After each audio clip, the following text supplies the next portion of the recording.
Welcome to Rich Girl Roundtable. This is episode 4 today, and I am your host, Shar Modell. And I'm Lisa Sutton Gunderson, where every episode feels like a conversation you'd have with your smartest, funniest, most stylish girlfriends. Cheers. Starting with today, we're going to talk about a lot of hot topics, including our table topic of the day is the good and the bad and the ugly of AI. And we're going to go deep into some of these. And I feel like if you haven't listened to any of our other episodes, shockingly enough, this one might be one that kind of blows your mind a bit, and we're here to kind of like shed some light on the discussions of AI and what's happening around it. But first, how was your week? Tell me how'd it go? Definitely some major highlights, of course, always. But I have to say, like, we just had major challenges this whole week with like staffing and people calling out. Like things happen, right? Like a shipping store. Right. Yes. Mm-hmm. And on top of that, it is in the middle of summer here in Las Vegas right now. It's literally like 120 degrees. The AC unit stopped working at our store that's by the Air Force Base. Oh, no. Yes. So it was just like drama, they were dying. We're blowing up landlord. We're, obviously doing everything we possibly can. Luckily, someone is out there right now fixing it, but it was just, good luck even getting a vendor on the phone right now because it's the middle of summer. Yeah. So it's just one of those things where, it's an unanticipated item that happens in business or any retail or office location, I guess. Sure. It just happens, right, through the course of business. Did it cost you a lot or do they cover that? I'm curious. So it depends by the lease, per lease and location. Luckily for that particular location, the landlord does cover the AC there. Thank goodness. However, ask. Well, we do have a location that it's not covered. Oh, no. And so, those are things you have to look out for in your lease, right? Like, are you responsible for maintenance? Sure. Are you responsible for like repair or replacement? Or is the landlord responsible for that? All those things have to be negotiated. That's good to know. 'Cause I would negotiate that because it's got to be expensive. Yeah, it can definitely get expensive. Mm-hmm. So, yeah. What about you? Tell me, what's going on? Mine was a little different. I don't feel like I had any major challenges. Actually, okay, I did. This is hilarious because the contrast of what you were dealing with me is funny.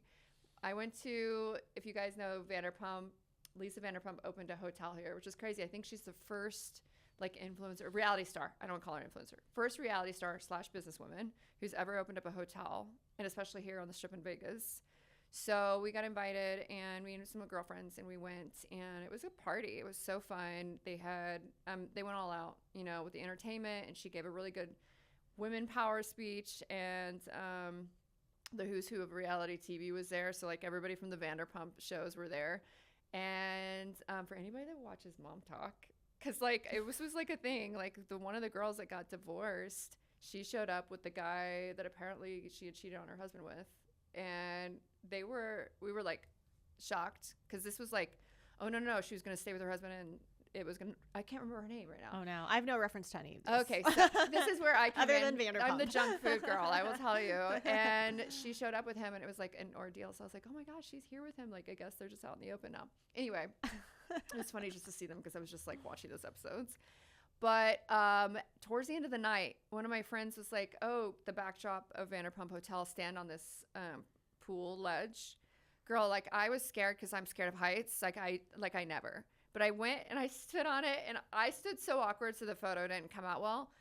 Thank God this didn't happen till later, but we went to Dre's. There was an after party Brand Bomb PR put on, and that my friend Lindsay owns that, and she did a great job. But I was sitting there with the girls, and I'm like, it's like getting close to midnight, and my shoe is coming unglued. What? I like look down, and it's like straight up falling off. The Vanderpump Hotel doesn't have a very easy place to walk out of. It's not like I can just like... It's the former Bally's or Cromwell? Yes, or what is it's the it? former Cromwell, I believe. The former Cromwell. It's former Cromwell. Okay. It's a long walk. Yeah. And so the only thing I can think of is because there's like cameras everywhere. People are still everywhere. It's still a pop at night. And I'm like, girl, I'm going to turn into a pumpkin. I need to go now. Like, I am going to like fall apart. Oh, this does not look good. So I'm like, girls, I have to go now. So like I'm walking out, and like the shoe is barely hanging on. I get to the front, which is far. What kind of shoes were these? These were like high stilettos. They were, Okay. I mean, girl, I've had these for like 10 years. Well, They were a good stiletto, but I wore them into the ground. but it was the last night out It for was the them. last night It's the out. last night out for those. That's hilarious. They had a night out, girl. I get to the front of the hotel and I was like, okay, I made it. And I was like, where does the Uber pick up? No, they don't have an Uber pickup in front of the Cromwell. I have to walk all the way to the Flamingo. What? And then I like called Jeremy and I'm like, I have to walk all the way. I was like, where are Oh you? my Because he was driving gosh. home from an event and he's like, I'm already almost home. And I was like, oh my God. I hang up and I was like, walking across traffic. You have to like walk through the traffic coming down from the ramp and then the roundabout. And I was Oh, praying gosh. so hard that they didn't break us. What am I going to do? Walk barefoot? Oh my gosh. This anyway. is just, yeah. This is my That's too much. that was my challenge of the week. That's but I way made it. worse than the AC unit Just breaking kidding. at our I was just at like, our ship store. because like people were stopping like, hey, Shar, because this is a small town, and I was like, I gotta go, my shoe's broken, like I need to That go is so now. funny. But anyway, I made it back to my car. It was okay, but I was praying the whole week because I That's didn't out want to of look like that girls that take off their shoes. So gross. I wasn't drunk. I Yeah. wasn't litty enough to be doing that. I don't do that. Like I don't do where that my anyway, shoes are even breaking if you are off. lit. Yeah. Anyway, so I made it. Oh, that's so much drama. So much shoe drama. Girl, there was a lot of drama that night, but I was trying to stay out of it. It was all kinds of reality drama and stuff swirling. You know, I'm curious. I wonder if it was a licensing deal that she did, like Oh, similar to could what be. Trump did, right? For sure. Maybe. You know, That's where you a just really you, good you idea. license the name, so it's not like you're taking on all of the responsibilities and risk. Yeah, you're of- just kind of like taking over, right? You're just licensing your name, so they can call it whatever they want. They call it the Cromwell. They call it the Shar Oh. Hotel. They call I it. mean, You know what I'm saying? Like it's a licensing name for her. I Could be. think so. Good for her. It's they amazing. did redo it a little bit. It was fun. You know, like she has like these nice chandeliers in there. I think those were new. The new carpet, you know, it says Vanderpump. It didn't change like a whole lot, but Right. Yeah. like we were hoping for a little bit more change, but like it was Yeah. just, you know. I don't fun think it's time. necessarily like an ownership thing. I think Sure. it's she's licensed the name and she gets some royalties off that or Mhm. whatever, right? But it's not like she's sharing in like hotel revenue. Yeah, she's like a You know, fabulous curious. It's amazing. business owner, like as Yeah. far as like all the businesses that she does in that industry. Like They're all leveraging the name. So yeah. good. Good for her. I Yeah. love that. I Well, love it. that was my little recap. Rant and rave. We covered, I think, rant a little bit with yours, right? My Rich Girl Rant this week is the same thing that I had for challenges of just like crazy business stuff going on this week. Staffing but it's all good. challenges too, right? You were saying. It's just Yeah, like, I think it's just, you know, it's one of those things where if you have a business, Mhm. you are managing people, sure. right? That's just bottom line. That's what it is. Mhm. And there will be days or weeks Mhm. where you'll have just crazy either interpersonal staff challenges where they're having issues with each other. Sure. Or let's say you have a call out and then someone already had a planned, you know, approved time off, but then there's a call Yeah. out. And then, so like, that's where you have to start juggling and it just gets a little crazy from like a management standpoint. Yeah, 'cause But you're like, oh, I have luckily, to run into the store now. well, and luckily Sarah, who you know Mhm. is and my partner with Ship, she is awesome of just kind of like jumping in, handling from like a scheduling perspective.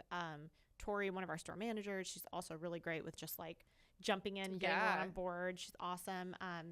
But yeah, sometimes when you're the owner, Gotta, you got to get in there. you gotta show up for it. You got to get in still- there and cover. Yeah. It's good that you talk about things like that because sometimes people like ultra glamorize like owning things and they don't talk about like the challenges ever. They're like, oh, everything's great. Buy my course. And then you're like, Yeah.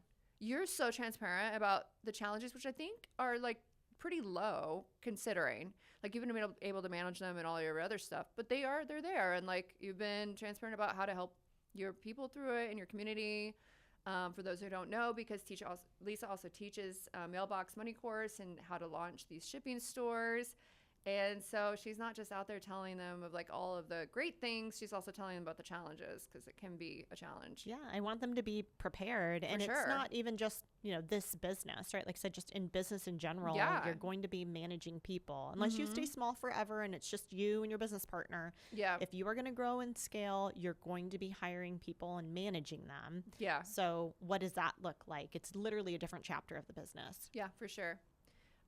Going into Rich Girl Rave, I have to shout out Layla, Sin City MUA, who did my makeup today. It looks amazing. I haven't had anybody do my makeup in probably a decade, and it was when I was like working a promo, you know? It was like we did something extravagant. Obviously, they needed a makeup artist, but I was like, when's a good time? Like, I don't have anything like today. Today's a good time. I'm going to try something out, something new. Sometimes it's just fun. Like, girls, go get your makeup done. Just why not? Just for no reason at all. It'll make you feel so special that day. So Yeah, anyway. it looks so good too. Thanks. I was excited for it. Something different, you know. Yeah. I think we're ready to go into one of the hot topics. Also today, side note, I am no expert. I'm going to be giving the opinion that I have based on the information that I have, and I want to share what I know. So if I get something wrong, tear me up in the comments. Do it. Give me all the engagement in the world. I want you yelling and screaming at me in the comments all the truth and facts. Starting with, we know we have a trillionaire now. Elon Musk is a trillionaire. Give me your first reaction, unplanned. Go for it. I think it's incredible, and it's just an absolute kind of showcase of proof. What happens when someone is building, right? When they're a builder, when they're an entrepreneur, and they are literally creating wealth, not only for themselves, but for the people in their company, for their community.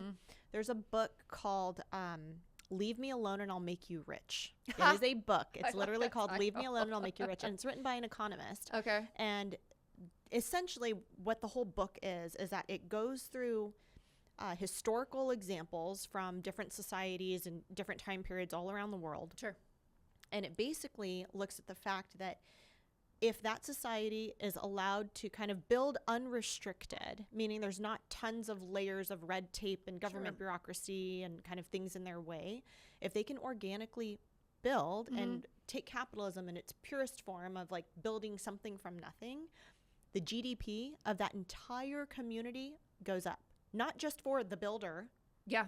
The whole community, the people who are not working there, the people who don't contribute, the GDP of the whole community goes up when you allow entrepreneurship to foster. And I just think Elon's a great example of what can be done when you give someone the ability to like just think outside the box, build and plan and grow and execute without all the red tape and the drama and crazy restrictions. Sure. Let them get out there and look what happens. He created millionaires within his own company of people who had been with him for a long time.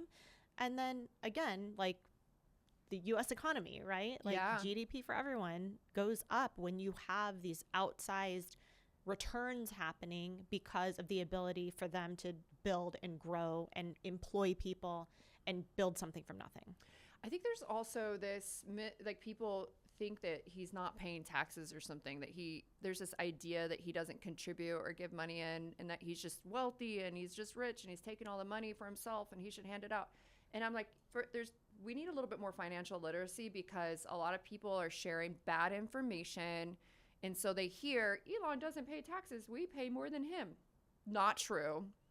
Not true. He does employ a lot of people. There's certain things I like about Elon, and there's certain things that I find questionable, because I've dug deep into him a little bit too. You know, he's not the only one. Like, there's definitely people. He hired the right people underneath him who created a lot of things and built a lot of things. He did slap his name on some of those things. It's questionable about what he contributed on a few of those projects. I do know that.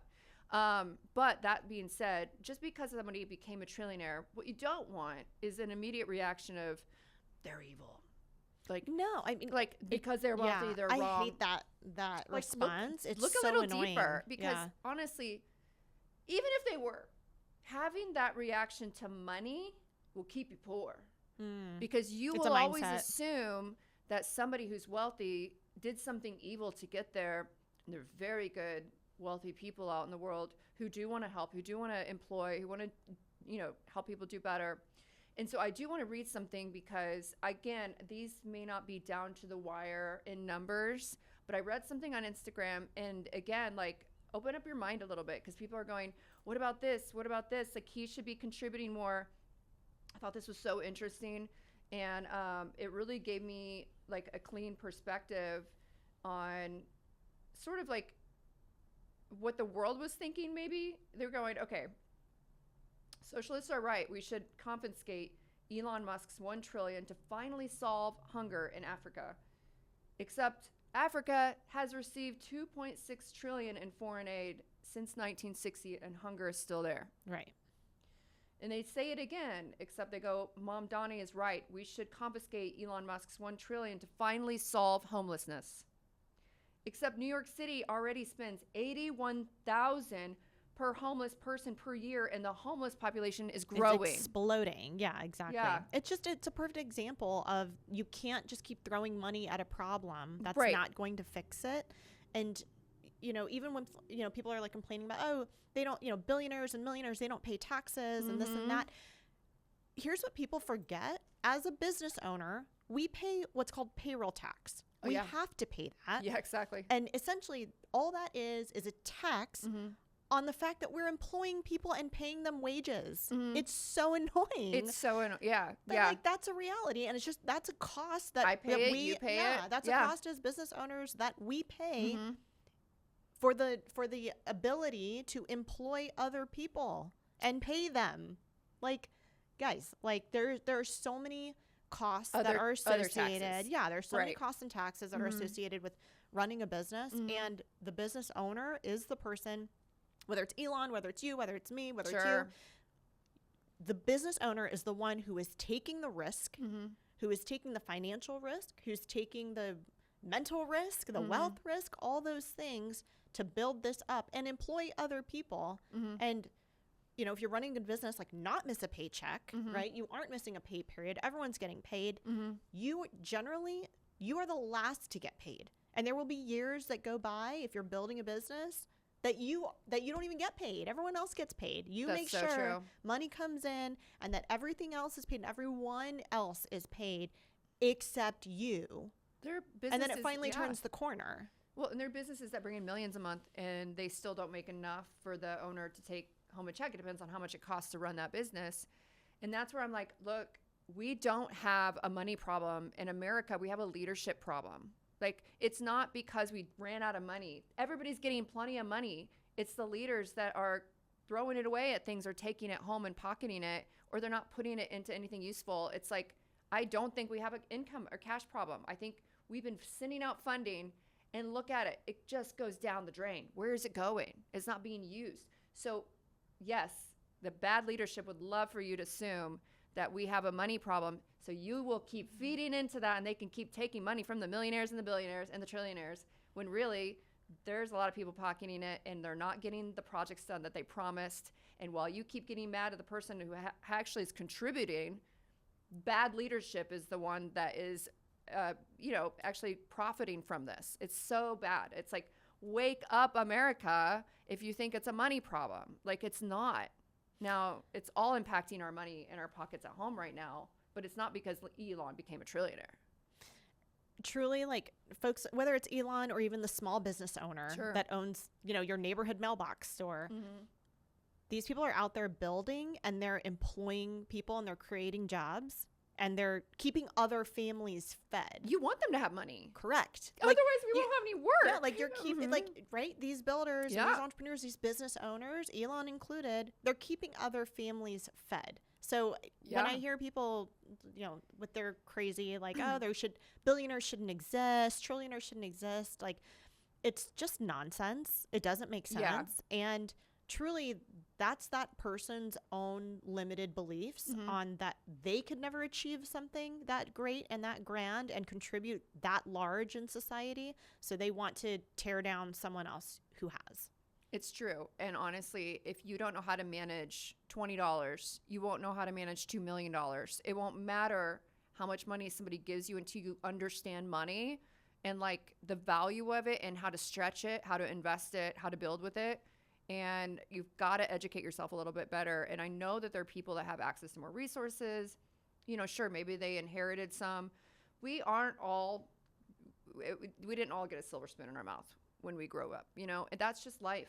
But like, you don't want to be that person that hates on everybody because maybe somebody got a little leg up. You want others to win, to help. Like, but in this day and age, like now with this, anybody can. There's no excuse. If you want to learn about whatever the topic So is, true. plug it into your phone, and there's going to be a million YouTube Oh my God, videos it's on it. valid. There's going to be courses and programs you can take. There's going to be people who are out there already doing it and probably posting their journey on Instagram. There's no excuse now in today's day and age, in 2026, with the level of information that we have, to not explore whatever it is that you think can help make you more money. And if you really break it down, I saw this the other day. It was an article talking about sources of wealth for most people, or if you look at like the wealthiest people in America, where did they get their money? And like, so it's broken down by industry. So like obviously real estate, it's a massive bucket, venture capital investing, massive bucket, private equity, massive bucket. But it also broke it down where do people just get their money in general? Sure. And it's, yes, some family inheritance, right? That's a reality. That's just what it is. Marrying in, getting your wealth that way, like it, Bill Gates' ex-wife, right? Like there's folks who made their money, through marriage, and whether it was marriage and divorce or just marriage in general. But then there's a massive, huge bucket, which is simply ownership, right? Business ownership. Yeah. And then you have another bucket of very high level executives, but very high level executives, if they're making $1 million a year as an executive with Coca-Cola, or name your, Fortune 100 or Fortune 50 company, they're not just sitting on the money, right? Yeah. They're investing that money. Yeah. Maybe they're buying small businesses. Maybe they're in whatever they're doing with it. They're investing that money and making that money continue to grow and work for them. So it's all this massive ecosystem that's built. And we're so lucky to live in a country that we can have a trillionaire like Elon Musk, and you're not going to have the government come in and take it. So that literally has happened. Like, look this up. It's happened in obviously communist places like China. Any company that like gets too big, or they IPO, whatever it is, literally the government can just come in and be like, oh, that's mine. Thanks. Yeah. Thanks you for building this. Yeah. And they can take it. They could take some of it. They can take all of it. It's wild what happens in other places in the world. And we don't have to worry about that as builders here in the United States. Yeah. We have to be grateful for that. I know. I think like I said, it's not perfect. There's going to be situations where maybe billionaires did it unethically, of course, but that's with even a small business or a big business. It doesn't matter. That's all about down to the human. Out there, there's good and bad people in every areas of life, and whether they're poor or they're wealthy. And so I just hate it when we have people in society double down on just the ones with wealth. I'm like, that's not really the sign. There's more to it, Absolutely. Which I'm going to go ahead and go into our table topic. I've been putting this off. I am more passionate about this topic than I ever wanted to be, and I told someone today, I said, if you made me girl go green, because I'm not the one that's like trying to yank a straw out of somebody's mouth because of a turtle. I just don't think like that. I use plastic straws. Sorry. I don't think like that. You guys have pushed me to the tree. I'm hugging it, and I am angry about this. It has to do with AI in data centers. But let's talk about the good about AI. I want to open this up with some good. And like I said, if I get some facts wrong, scream at me in the comments. We'll see you there. But tell me some good things about AI that you've experienced, or that you've seen other experience, and then I will too. It's absolutely a game changer when it comes to efficiency. I mean, there's so much across all the businesses that we utilize, just even agentic AI agents that we utilize for the businesses, right? Helping us the brainstorm tactics, helping us with, getting granular of how do you specifically do a certain task. Like, there's so many great ways to utilize it as a platform. I would say for like that first draft or that first iteration, it's important, I think, for there to be human input. Yeah. It's not just, hey, it's spit out your PowerPoint presentation and now that's what you run with. You have to apply yourself and put in the knowledge that you actually have in your brain. But it starts with a great first draft. And I love that it just cuts that time. So oh my gosh, I'm a big fan of utilizing AI for business for sure. But you don't. You told me this, really have it write your emails. You still force yourself to write some of those. I do. I literally, and it'll pop up as like a draft, like an AI draft response basically. And I purposely don't use them because I want to engage my brain. Yeah. I don't want to rely on AI all the time. Right. I think it's so important to stay engaged and force yourself to use your brain. Otherwise it's too easy not to. Yeah, and actually lowers activity in your brain. It's kind of scary over Right. time. So me too. I use it for certain things. I use it for research.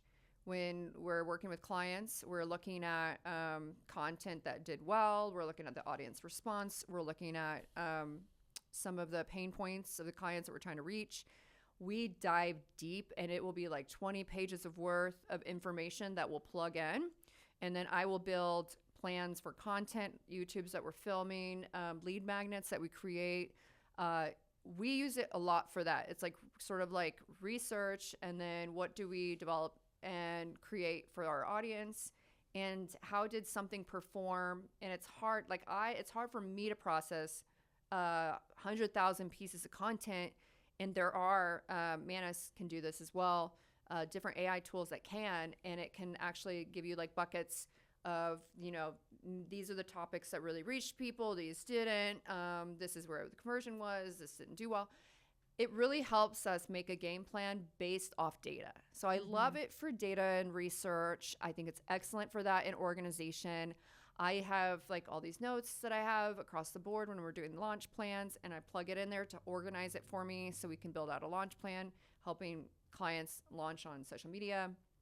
So it's very useful for that. I do use it regularly for things like that, and spell check, just in case I'm like spelling something wrong.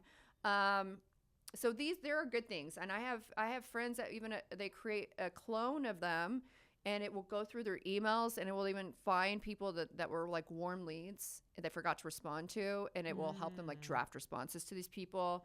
It can get kind of crazy involved into your own laptop. Someone that I work with, he actually bought a laptop with nothing personal on it and opened up a new email, and that he uses, that he's okay with nothing personal attached.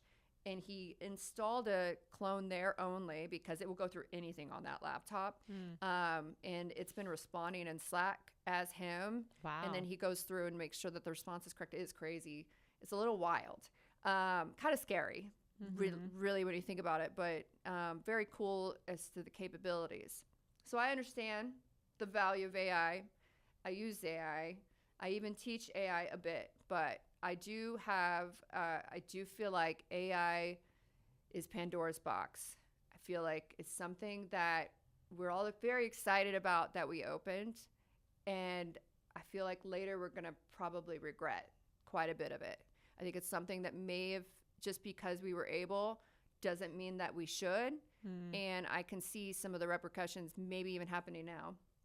So I want to go into that a little bit first, starting with AI and some of the not so good things, including the layoff of people in their jobs. And you might go, but we're more efficient.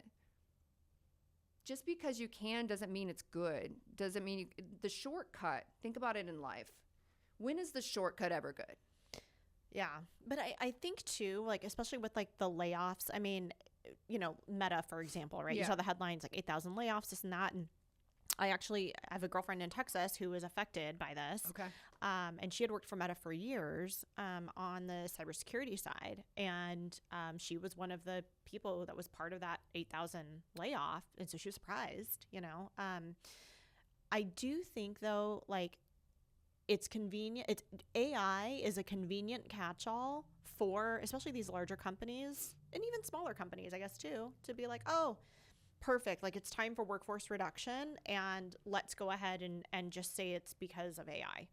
Like, could be. You know what I mean? It's a perfect catch-all, I think, if they're looking to reduce headcount anyway. I do agree with the Pandora's box statement in the sense that I think, just similar to the internet, like, we can't stuff it back in the box now. Right. It's not like there's going to come a day where people are like, no, we're not using AI anymore. Put it away, right? Turn it off, put it away. We're never using it again. It is now 100% part of our lives. It wasn't, 2 years ago, 5 years ago, right? Sure. At all. It will 100% be part of, like, my son's life moving forward. He won't know a world where there's not AI capability. It's true. Right? And just how, like, we grew up in, like, the internet era, right? Like, yeah. Dial-up. I remember dial-up when I was, in middle school, Same. I guess? Yeah. The dial-up modem, right? Attached to the family computer, Like, we grew up in that era, but obviously there's an era of kids that don't know what it's like to not have a laptop, to not have a cell phone, right? Yeah. Like we grew up in a time where like we knew both. Mm-hmm. That's not the case anymore, especially with AI. And so, there's never going to be a time where it gets put back into the box. It's always going to be around. It's here to stay for sure. So the question is, what are guardrails moving forward? I'm no fan of regulation at all. I'm very much like free market competition. But you can't ignore the headlines where humans are turning to these AI agents for companionship. Yeah. And they're getting directives to hurt themselves. Somebody killed themselves. Like these things happen, and there are headlines out there about that now, and that's very disturbing for me personally, just seeing that, of realizing, wow, like human beings are turning to these agents for companionship, and they're literally getting manipulated the same way that someone can get manipulated in a bad relationship, right? By another person. They're getting manipulated by these literally AI agents, and it's resulting in death. It's resulting in some of these really, really horrific outcomes. It's scary. There's two things that I heard of recently that really send me over the edge with AI. One is Disney laid off 1,000 of their artists, their cartoonists. Every single one of those cartoonists, some of who've made very big movies, been with them for years. They used an AI to clone their type of work so they could replace them and continue the work without them. So heartbreaking. So I understand a world of free market, but the regulation needs to happen when this is terrible. Like, Disney, you fucked up. Like, this is awful. This is, you show how you treat people, the people that your children are fans of, their artistry, and you're just going to replace them with a bot. And they have the money. So like, I am that middle of the road. This is what I love about us, because you're going to see us bring different ideas to the table, and I think that's good. Is that, like, I feel like this needs to be regulated, and if you are a company that's thinking about replacing an employee based off their creativity, you should be regulated, and that person should be compensated. I don't think that should happen. I think that's very scammy. I think it's wrong. I don't know how that's legal, and that's what's sad. And it's so interesting, because I do feel like the general public, or I'll speak for myself.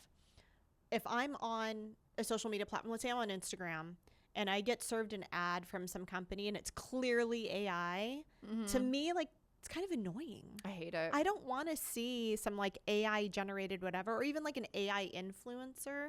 We hate them. I don't follow any AI influencers. Do you guys like them? Online. I see a lot more hate than good. I don't follow any of them online. Like, to me, that's not interesting. I don't feel engaged. I don't feel connected in any way.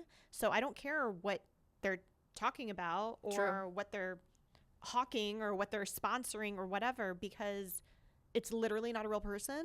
So it just doesn't matter. Like, I'm like, I don't care. You just can't replace the human connection. You can try over and over as much as you can, but AI can't replace that. And people can feel it through the artistry and the creation of things when a human's created something versus a bot. Yeah. I feel the difference. I can feel it. That person put hours into it, their heart, their soul into it. They had something about them that made them want to write that story or create that. And I don't think that you can take that away and replace it with a bot. It came from their brain, or it came from their memory. It came from, Did you ever, have you ever watched Westworld? Maybe, but it's been a TV while. Show. It came out a few years ago. Okay. I think it was HBO. Oh, I don't know if I have. But revisit this, okay, because I remember kind of being hooked on that first season. But it's the idea that, so you have these robots, right? Humanoid robots that look very, very real. Like, they look just like us. But they're programmed with an entire history. So it's not like a kind of a humanoid bot that just like cleans or something. Literally, like, the whole point was that they were building this, the company was building this experience where we as real people could go on this, like, essentially vacation to Westworld, to this Disneyland-esque type of place. And everyone there were actually just humanoid robots, but you wouldn't know the difference. They literally look, all these things. Scary. And part of the appeal to us, and it was, expensive to go. I think it was like $14,000 a day or something like that. And it's because you can just do whatever the F you want. Got it. It won't impact anybody. You could 'cause hurt it's a them. robot You world. could kill these. You could go on a So bandit scary. hunt, right? And or you could go out there and bachelor parties could go hit the saloon and visit the brothels and do whatever they want. And even if they hurt the women, it doesn't matter, right? Because they're not real. They're robots. And there's zero consequences to whatever you want to go do for the weekend. And then you get back on the train and the flight and whatever, and you've left the Disneyland bubble, Las the Vegas Westworld sometimes. Westworld Just bubble, kidding. and there's zero consequences. Yeah. But what I found interesting about that show was that there was so much time, and there was an executive, as obviously a character, but there was an executive in the show where his role as like the executive there was to create the backstories for Interesting. the robot, right? Okay. And so it's not just, oh, she's got blonde hair and she wears black boots and da-da-da. No, like she's from Indiana. Here's how she grew up. Here's, she was raised by whatever, like, and she had a trauma that happened. Like they place these things in the robot's background of their story. So that way, Yeah, to make them feel human. yes. So Yeah. then as a result, the actions that they take and the interactions that they have with the real humans, there's surprises sometimes. And they're just like, how is it happening? It's because that robot was drawing from a memory or drawing from, right, these things that part of what makes us human is the human experience. So I was just like, it gave me goosebumps because I was like, wow, like that's part of the differentiator of being human, right? Obviously being a sentient being, for depending on what you believe, like I believe we're all created by God in God's image, right? Yeah. But, that was one of those key differentiators because they very much wanted the humanoid robot to feel as human as possible to the guests. So how do they do that? It's by giving them an entire life. They wrote them an entire life that happened before they now live in this little Western town.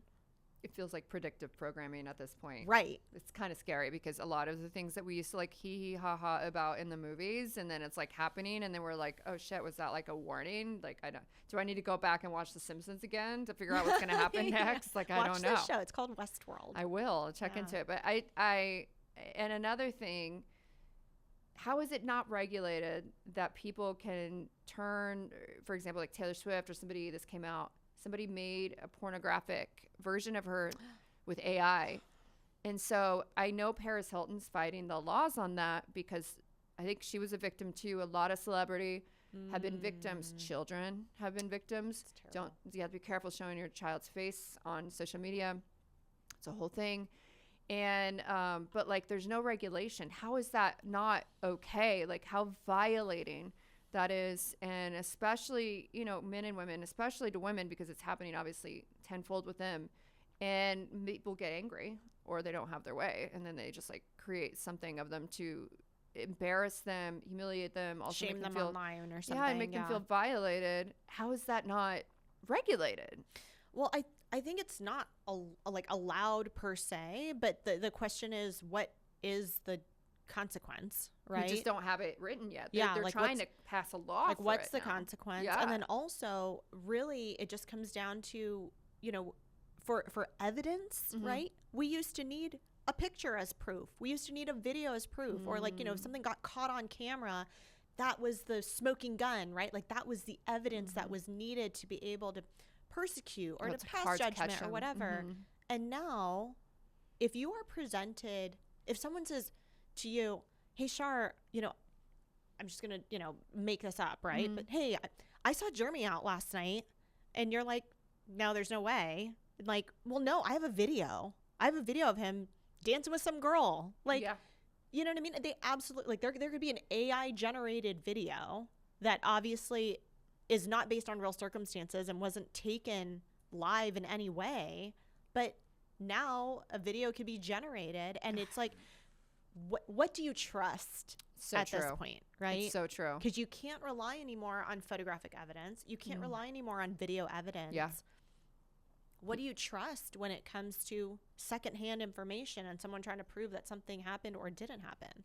They released AI before they were ahead of the curve and didn't think about all of the stuff that's happening now, including the scam artists that are able to clone people's voices, and then they're Yes. calling in Yeah. distress, and they're, please wire the money, they're going to kill me. And people get, especially the elderly, are being attacked very hard They're being because they're unable to scammed. tell the difference. They didn't grow up with this, and so they're easy targets. And so I Yeah, just we feel have, like it was you have to have, like, a premature. word. You have to have like a, you know, like a secret word or whatever. Like my mom and I Mhm. have one. I think she forgets it all the time. Oh my God, though, you're going to have to remind her. Don't tell us, because then we'll know. But Well, she knows there is supposed to be a word, but then fluffy. she's It's but fluffy, she's isn't gonna it? be like, "What's the word?" You know what I mean? Corgi. Yeah. So yeah, she's That's so actually funny. really smart. But yeah, but That's so, really right. So smart. if someone were to call my mom Oh my God, and clone my voice and be like, "Help me, I need, you know, whatever, like you need to go to the bank and like wire money or so," you know what I Mhm. mean? Like, first off, my mom would be like, "This is so not real." Like, This isn't really happening. Yeah, I feel like she'd be like, "Are you sure?" You know, but even, you know, they're doing it on FaceTime too, because they can clone a video, I'll be like, right? What are you supposed to say? I'll be like, back that ass up. Yeah. That's right, baby. You got it. I know that's you, though. But yeah, so we talked about that So because smart, senior though. citizens are getting scammed Yeah. by, you know, so and so pretending to be their Oh grandson. my God, that's brilliant, though. Give your yeah. give your parents and your Give significant your others a code word. Yeah, everyone, Brilliant. the family should have like a designated word so that if someone called my phone pretending to be Josh and that Mm. something was, you know, that something was wrong and like he needed money or whatever happened, you know, he's somewhere else and he needs me to wire something, like, That's right? so smart. we need a word. All right, I'm going to say, okay, well, what's our family word? What's our code word? Oh my God, that's, you don't understand like how helpful that is. Like, I never thought of that.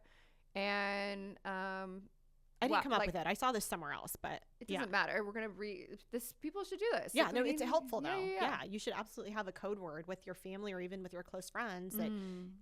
if somehow they get targeted in some sort Wow. of scam where someone is either cloning your voice or even Mhm. cloning your your likeness Yeah, for sure. in They a can. video, Mhm. you know, that way they can just be like, "Of course I'll help you. What's the code word?" Wow, that is And, so smart. Dang, girl. If they don't have it, they don't. I'm have glad it. you said that today. Some Yeah. useful. You might have just saved somebody $1 million in Here their to life. help. You know. Here to help.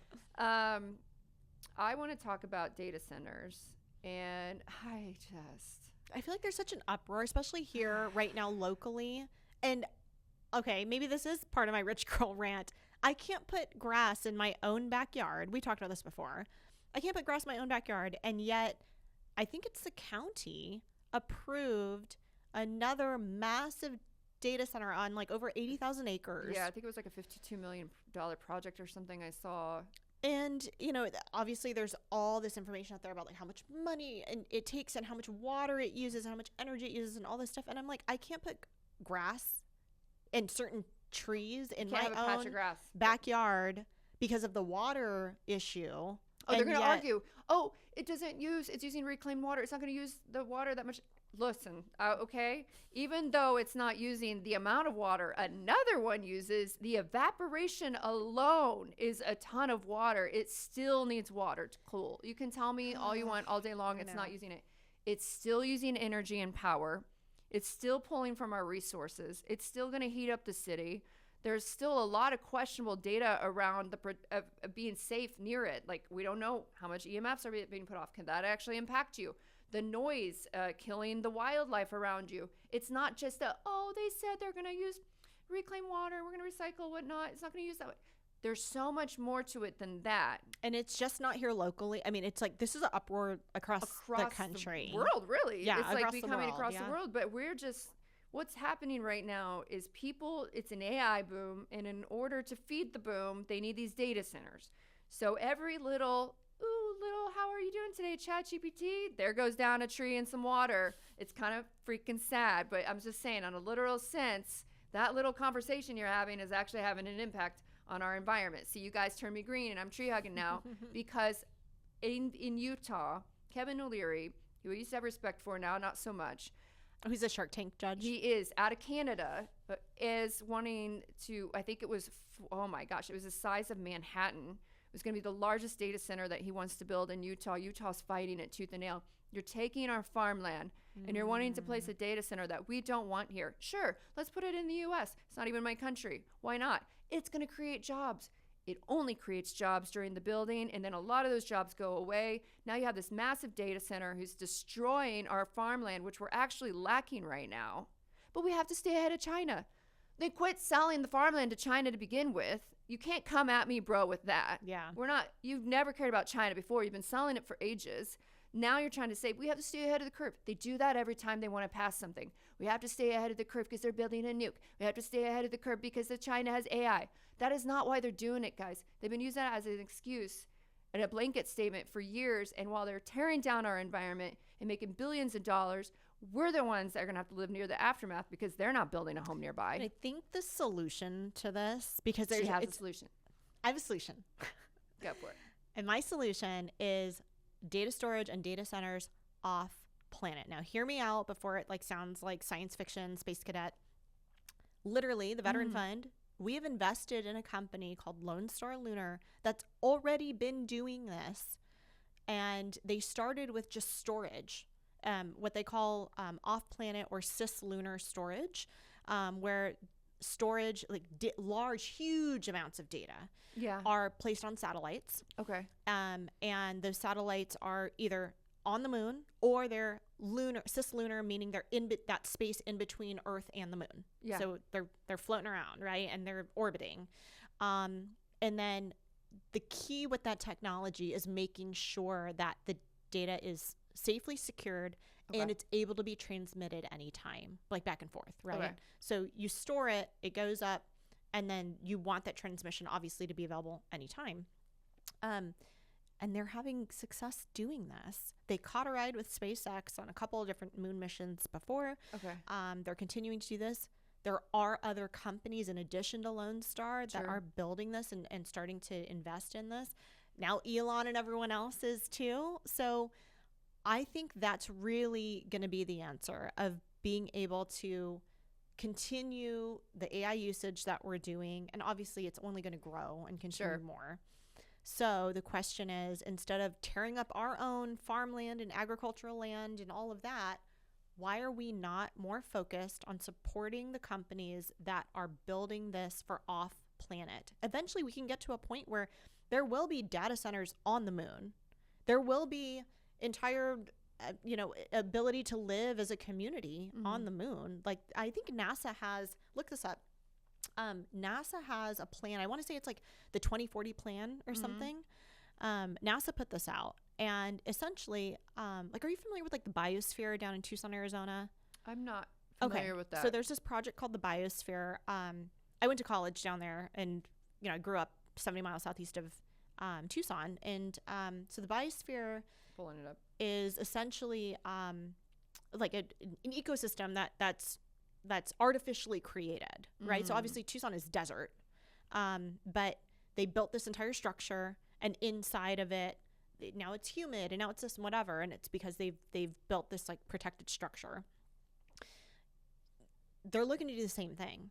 Yeah, I think. Right? In space. And I think at some point we will get there. And like I said, NASA's put out a plan. I believe it's called the 2040 plan. They're wanting to use it mostly for short visits and research stations. So it's going to be sort of a spot for them to, for people to use for purpose. Yeah. Probably not living there yet. They're talking about astronauts living there beyond 2040, maybe for a few months.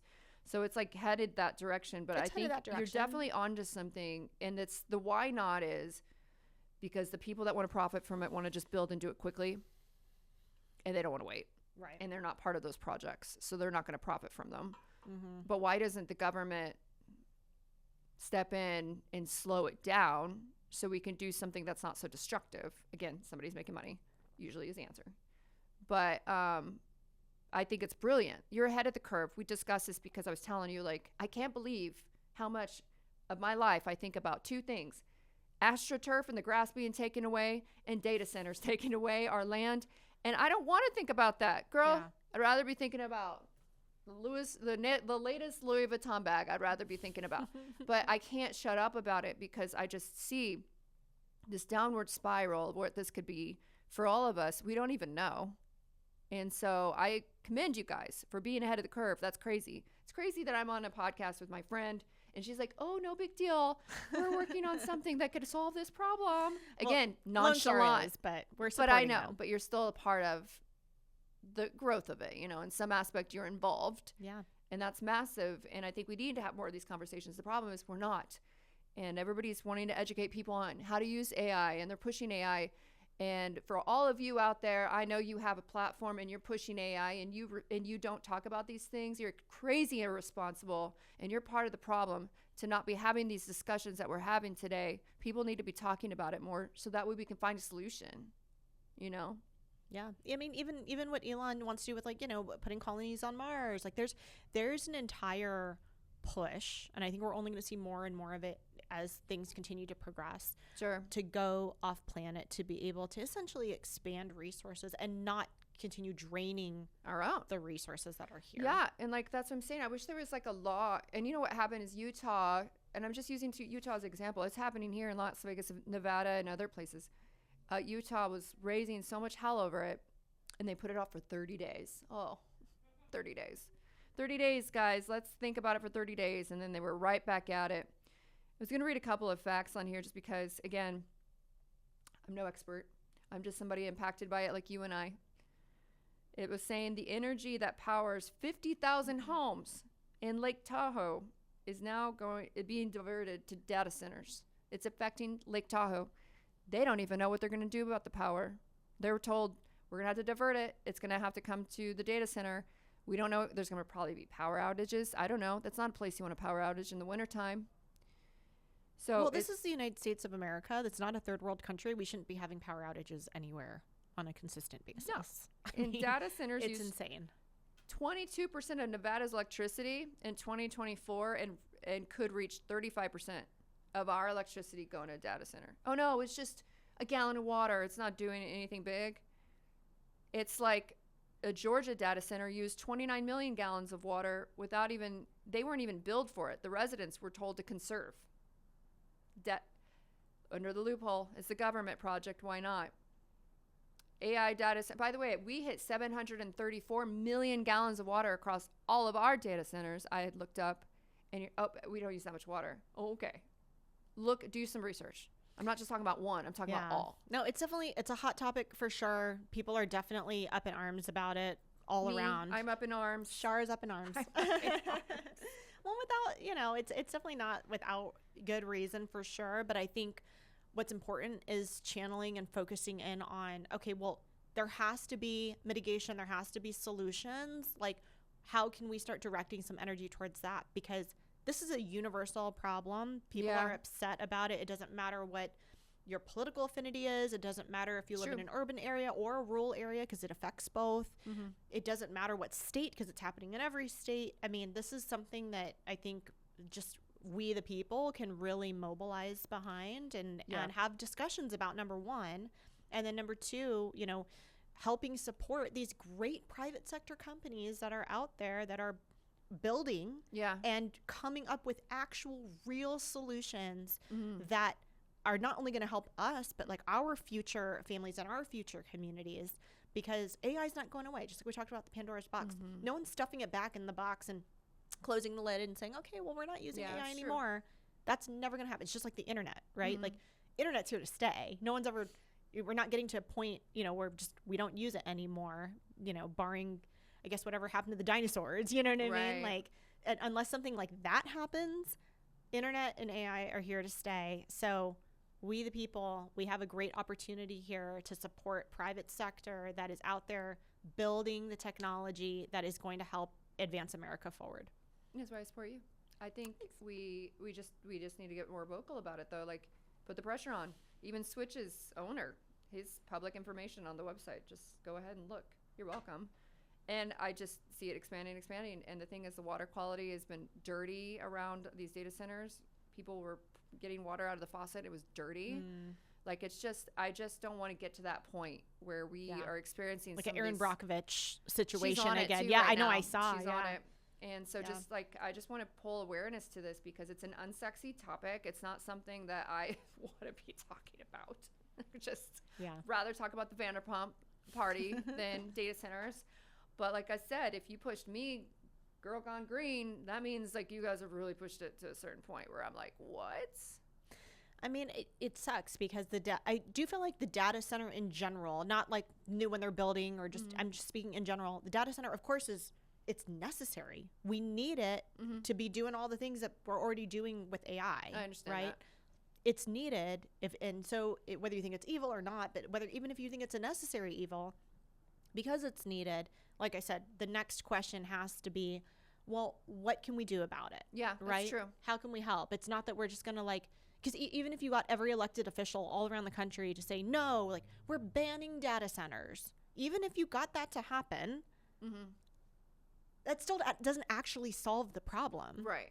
So like I said, I'm a big, huge advocate of, hey, like private sector is always great at coming up with unique ideas. solutions. And yeah, exactly. With the best solutions. We're not here to rely on the government for that stuff, right? Private sector is going to jump up and do its job. So how do we, the people, help encourage and support and foster an environment that's going to help these companies do what they need to do? Yeah. So that we can actually create a better, sustainable future and not have these problems that we're having all around the country right now in urban and rural communities with the drama of building more data centers. I like it. I agree. And I think that we do need to find solutions. I'm just here to scream until other people find solutions because I don't have them. And I think we need to slow it down. I think this is something that's going to need to be regulated. And then that way we have time to come up with solutions. So anyway, thank you guys for today. Let us know in the comments, what do you think about what's going on with AI? Do you love it, hate it? Have you experienced anything from the data centers or AI in general? I want to hear it all in the comments, and thank you for spending time with us today. Until next time.